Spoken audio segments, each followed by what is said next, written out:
गरीब किसान रोहन और उसकी पत्नी दिन रात मेहनत में लग जाते हैं। उनको सुध बुध भी नहीं होती कि किस टाइम खाना खाना है और किस टाइम उन्हें पानी पीना है। वो दिन रात एक कर देते हैं, लेकिन उनको एक असमंजस रहता है, कहीं उनकी की हुई मेहनत फैल तो नहीं हो जाए। लेकिन तभी रोहन आता है और अपनी पत्नी से कुछ कहता है यूं। अरे भगवान, तुमने मुझे आलू की फसल लगाने को तो कह दिया, कहीं तुम कुछ सोच तो नहीं रही? लेकिन तुमने ऐसा क्यों कहा? तुम्हें अभी तक मुझे नहीं बताया। तुम्हें ज़रूरत है मुझे सबसे पहले बताने की कि तुमने ऐसा क्यों किया। कहीं तुम्हारे पीछे इस बात के कोई राज तो नहीं है? नहीं नहीं, ऐसा कुछ नहीं है। आपको आपको तो पता है ना कि आप अपनी ईमानदारी पे विश्वास रखते हो, तो आपको ये भी पता होना चाहिए कि मैं आपसे कुछ गलत नहीं कह रही। समय आने पर मैं आपको सब कुछ सच सच बता दूंगी। इसलिए अभी हमारा काम है कर्म करना, यानी जो हमारा कर्म है अभी, तो हमें अभी अपनी फसल आलू पर ध्यान देना चाहिए।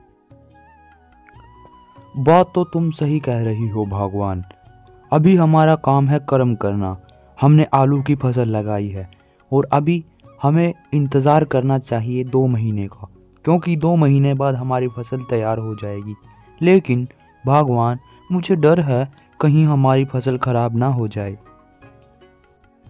आप घबराइए मत, अभी हम अपना काम करते हैं। अभी ज़्यादा टाइम नहीं बचा है, सिर्फ 2 महीने बचे हैं। जैसे जैसे समय बीतता जाता है, किसान अपने पुरजोर से मेहनत करता रहता है। समय निकलता जाता है। किसान को उम्मीद होती है कि उसकी वाइफ को ज़रूर कुछ पता ऐसा है जिससे हमारी किस्मत बदल जाएगी। किसान की पत्नी को यह अंदाज़ा होता है कि कहीं हमें खेत में खजाना मिलने वाला है, लेकिन ऐसा कुछ भी नहीं था। किसान और उसकी पत्नी लगातार अपने खेतों में पानी देते, दिन रात काम करते और सब कुछ देखते रहते, कहीं उनकी फसल कुछ ख़राब तो नहीं हो गई। ये कुछ इस तरीके से ध्यान रखते। सब असमंजस में थे, क्योंकि हर साल किसान की फसल ख़राब हो जाती थी, लेकिन अब की बार किसान की फसल ख़राब नहीं हुई। किसान को अंदाज़ा था कि उसकी फसल ज़रूर उसे कुछ खजाना देगी या फिर कुछ उसे उपहार में मिलेगा, लेकिन ऐसा बिल्कुल भी नहीं था। 6 महीने बाद उनकी फसल बिल्कुल पककर तैयार हो चुकी थी। अब उन्हें इंतज़ार था उस पल का कि ऐसा क्या होने वाला है।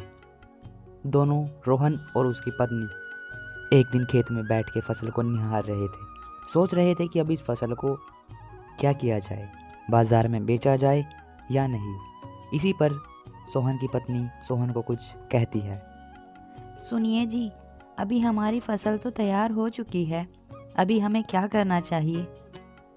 अरे भगवान, तुमने ही तो कहकर मुझसे आलू की फसल लगवाई थी, अब तुम ही मुझसे पूछ रही हो कि इस फसल का क्या किया जाए। अभी तुमको ही मुझे बताना है कि क्या करना होगा। एक महिला वहाँ पे आ जाती है, जो दिखने में काफ़ी अमीर दिख रही थी, और रमेश और उसकी पत्नी से कहती है। सुनिए, क्या ये फसल आपकी है? मुझे पता लगा है कि आपने आलू की फसल लगाई है। इस पर रमेश कहता है,